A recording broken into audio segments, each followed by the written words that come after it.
नमस्कार, मेरो नाम प्रकाश हो होइन, र म चाहिँ हाल अनलाइनमा छु र म तपाईँहरूलाई एउटा अनुरोध भनौँ या स्पेसली घरका छोरी मान्छेहरूलाई, आमा भयो, दिदीबहिनीहरू भए उहाँहरूलाई र त्योभन्दा पनि अझ विशेष त केटाहरूलाई, किनकि छोरी मान्छेहरूले यो कुरा वर्षौँदेखि गरिआएका छन्। उनीहरूले गर्नै पर्छ भन्ने छैन, अचेल त बोल्न पनि कति गाह्रो हो यो विषयहरूमा। उनीहरूले गर्नै पर्छ भन्ने छैन, तर पनि अझै पनि समाजमा घरको कामहरू चाहिँ छोरा मान्छेहरूले निकै कम गरेको देखिन्छ र जसको फलस्वरूप यदि विदेश आउनु पऱ्यो भने केटाहरूलाई चाहिँ अलिकति बढी गाह्रो हुन्छ। किन भन्दाखेरि किनकि मैले पर्सनली फिल गरेँ के भने घर आउँदा सिनको भाँच्न लगाइएन, सबै कामहरू अब बिहान 8-9 बजे खाना तयार भइहाल्थ्यो, बेलुका 8-9 बजेतिर नि खाना तयार भइहाल्थ्यो। 2 टाइमको 3 टाइमको खाना खानालाई कुनै आइतबार थिएन, रेडी भइसकेको कुराहरू खानालाई कुनै समस्या भएन। जब विदेश आइयो तब यही कुराले चाहिँ समस्या पैदा भयो। अब खाना बनाउन आफूलाई आउँदैन, सरसफाइ गर्न आफूले जान्ने छैन, अनि लुगा धुन जान्ने छैन, बेसिकली घरको काम केही पनि आउँदैन।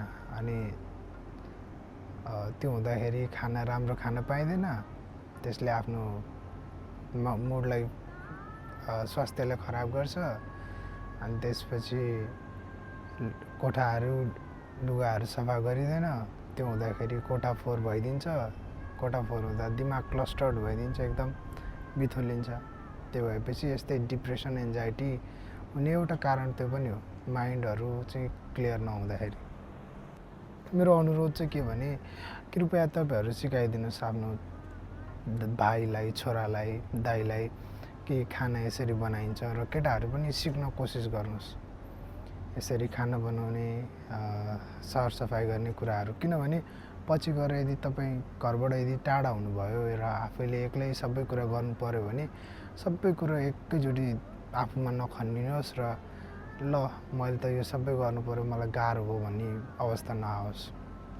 युट्युबबाट सिक्न सकिन्छ, बट त्यही मात्र भन। अब प्र्याक्टिकल्ली अब घरमै गरिराख्दाखेरि घरमा पनि सहयोग भयो, आफ्नो घरको दिदीबहिनीहरूलाई, आमालाई नि साथ भयो, सहयोग भयो र पछि आफू विदेश आएपछि आफूलाई पनि त्यो सिपहरूले धेरै मद्दत गर्छ बाँच्नको लागि।